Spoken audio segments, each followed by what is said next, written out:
Stacy is a faculty scholar at the Bucksbaum Institute and is an assistant professor of pediatrics in the sections of pediatric gastroenterology, hepatology, and nutrition. Dr. Kahn specializes in the evaluation and treatment of digestive diseases in children and adolescents, with a particular focus on inflammatory bowel disease. Dr. Kahn is the founder and director of the Transitional IBD Clinic and will speak to us today on transitional clinics for inflammatory bowel disease, a comprehensive approach to improving patient care. Welcome, Stacy.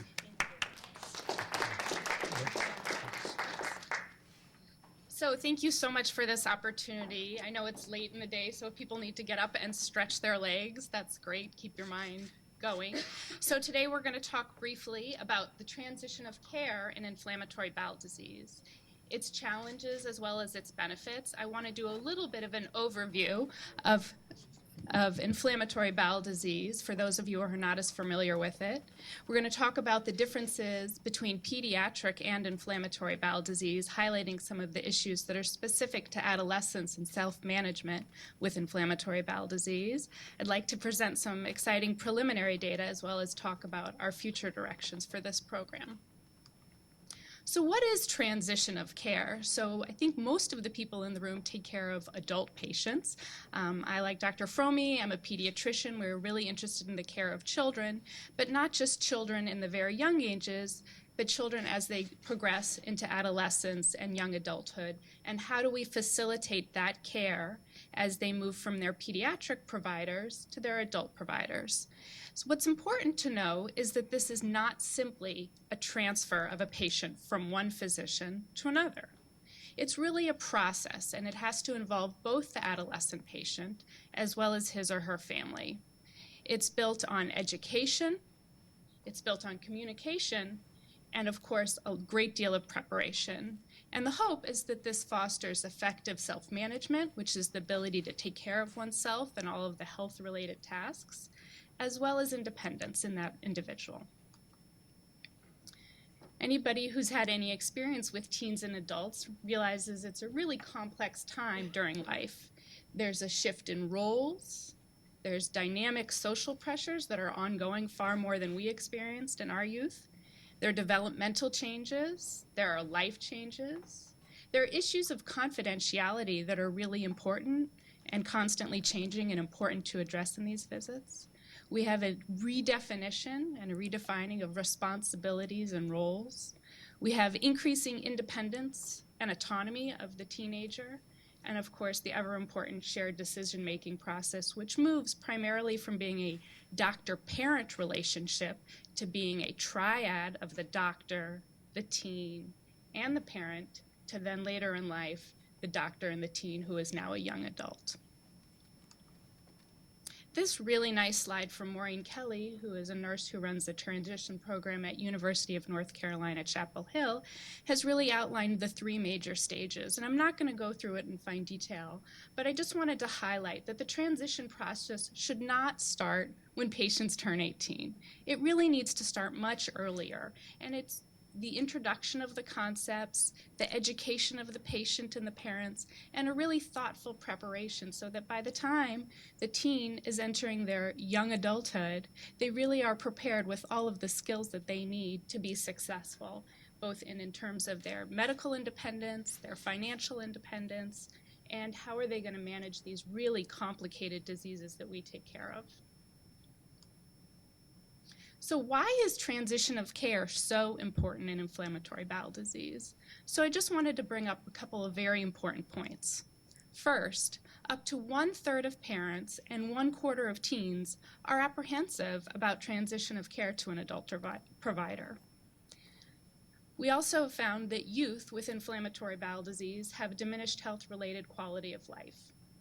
We know that these children, and particularly adolescents, who are especially vulnerable to psychological stress, are at greater risk for reduced health-related quality of life. And we know from a great deal of work that health-related quality of life is a vital aspect of patient care, patient-physician communication, and shared decision-making. Several studies for other chronic conditions have validated that well-planned and coordinated transition to adult care improves outcomes in patients with these diseases. However, there's been very little work done in the transition of care of patients with inflammatory bowel disease. So for those of you in the room who are not as familiar with inflammatory bowel diseases, it includes 3 primary conditions: Crohn's disease, ulcerative colitis, and indeterminate colitis. These are chronic, very debilitating diseases of the digestive system. They cause severe symptoms that range from diarrhea, abdominal pain, weight loss, bloody stools, and growth failure. There are over 1.4 million cases of IBD in the United States, and about 20 to 25% of these cases affect children and adolescents. And it's important to note that during the childhood years, adolescence represents the peak age of diagnosis. I'm not going to spend a lot of time on this, but I simply wanted to let you all know that this is a situation in which children, again, are not just small adults. We see real differences in the disease patterns in Crohn's disease and ulcerative colitis. And without getting into too much detail, this nice study by Van Limbergen from 2008 looked at almost 1,300 adult onset patients and compared to them to 416 pediatric onset patients. And they found that there was double the risk of having more extensive ulcerative colitis, meaning colitis involving the entire colon, if you had pediatric onset disease. There was a 40% increase over the adult patients who had extensive Crohn's disease, meaning involving the entire GI tract. And there was also over double a rate of surgery for patients who had pediatric onset ulcerative colitis.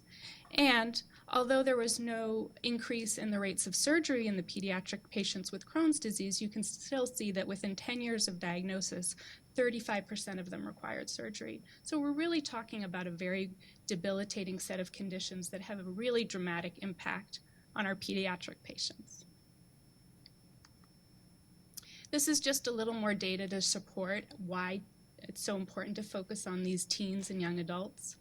This study by Goodhand et al. Showed that these children have a higher need for higher levels of therapy. Highlighted here, you can see that there are more patients who are on immunomodulators and biologic therapy. They have higher rates of hospitalization.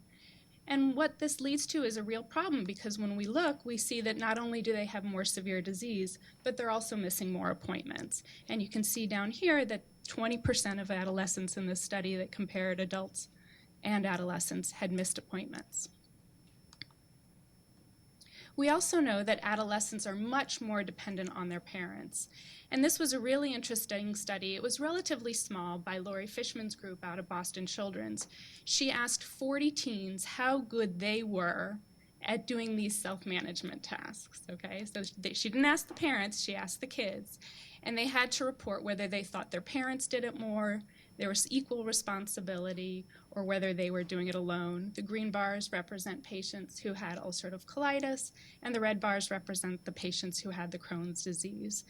The 3 line means that there was shared responsibilities, that they were equally responsible for these tasks. And what you can see is that there is a dramatic dependence on the parents for calling in refills, calling when the patients are sick, getting them to their appointments, making appointments, picking up their medications, and even talking during the appointments. Really, the only thing that the patients took an equal role in for the teenagers was remembering to take their medications. So we can see that our teen patients really do need a lot of help from us still. Our adult colleagues also report a challenge with this age range. And this was a survey of 363 adult IBD providers. And they asked them how well they thought their transition age patients were prepared for clinic.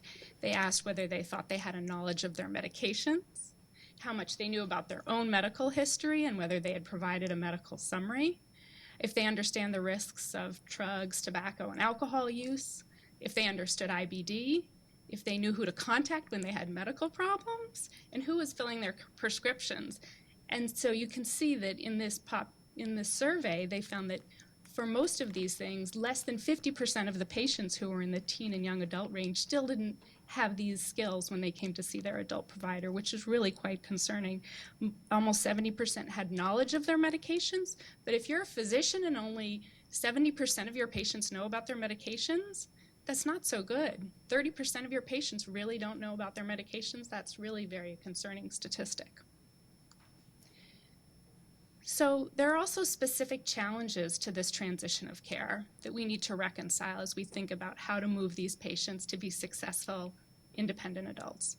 So there's significant differences between pediatric and adult care. Some of it's reflected by the disease onset and the severity in childhood, but there are other aspects that we haven't talked about that I wanted to bring to your attention.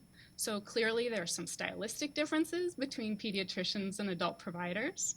There are differences in management and therapies that might be available to the patients. There's differences in the time allotment for an office visit.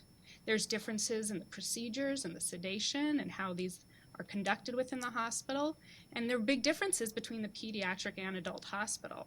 We also need to think about self-management, planning for college and independent living, and how do we package a medical history that may have taken place over many years for that transition.